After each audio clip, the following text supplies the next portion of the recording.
This is TWiT. Our listeners will recall that I think it was in 2016 we talked about the Strava fitness tracking app, which was just sort of publishing all of the positioning information of its users because everyone kind of thought that would be cool to look at maps of where people were using their app. Unfortunately, it turned out that there were people on secret military bases going out for a jog around camp who were being logged, and satellite looking maps had this Strava fitness tracking data overlaid on it, and suddenly there was sort of a lot of activity in areas of the desert where nothing was shown on the maps. And so anyway, we talked about it at the time. Well, it turns out that some investigations carried out by reporters from a Dutch newspaper, De Correspondent, and online investigations group Bellingcat have found another instance which caused Polar, the well-known, I think they're Dutch, aren't they? I don't know. No, not. I don't remember. Polar is Finnish. Finnish. Finnish. Yes. Yeah, that's right. Yeah. So they have what they found has caused Polar to suspend its global activity mapping feature. It's kind of not Polar's fault, but well, anyway. So here's what happened: the two groups of reporters discovered that Polar Flow, which is one of Polar's apps, was allowing anyone access to a feature called Explore, which is Polar's activity map. The data exposed on this map included a user's past activity, running, biking routes, and so forth, but included the user's personal details, such as their heart rate, various fitness attributes, and more. Well, what Polar did was they made the mistake of exposing the username and personal details of each individual for each individual activity and route. And upon digging into it deeper, it looks like the user needs to explicitly allow that information to be shared, but they probably didn't understand fully the consequences. The reporters were able to, thanks to this disclosure, the real-world identities of specific intelligence and military personnel. The journalists used this feature to search the map for the location of known military bases and intelligence agencies' headquarters and training grounds.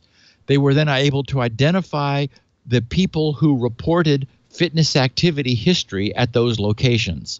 And in several cases, the researchers were able to identify the usernames, which led back to real-world identities, either because the military and intelligence agents used their real names for the Polar app, or because they reused usernames that were associated with them elsewhere, and the reporters were able to make the connections.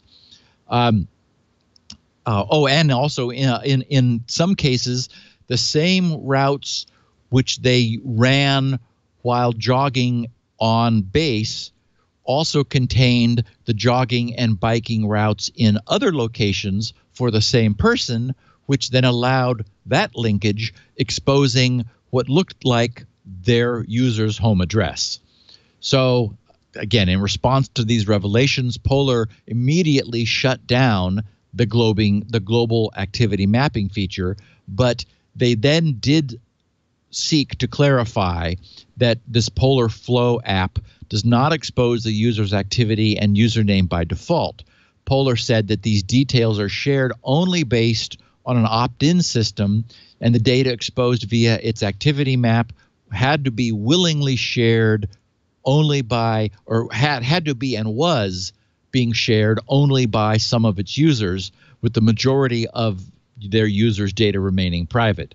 So I guess I would say that this is clearly a privacy concern, and anybody who is is using this really needs to have it be made clear. I mean, there's some tension here, right?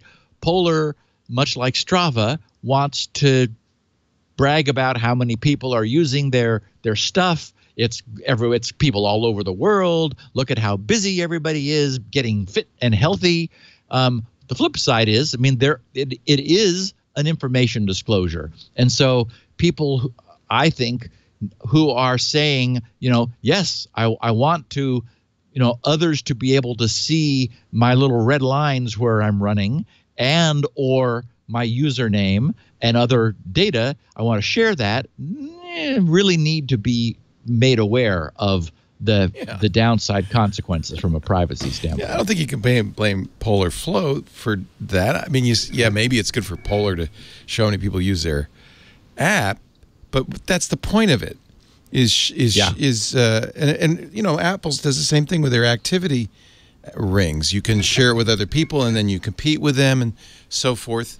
Do you share it with specific people in the Apple case, though? Yeah, because this was shared globally. Yeah, but this was a global. There were two things that were wrong. I mean, clearly, if you're an NSA intelligence officer and you're publicly sharing your run route, you need to go back to school and learn some OPSEC stuff. That's right. But there seems to have also been a problem. You were absent for that day of training when they said what?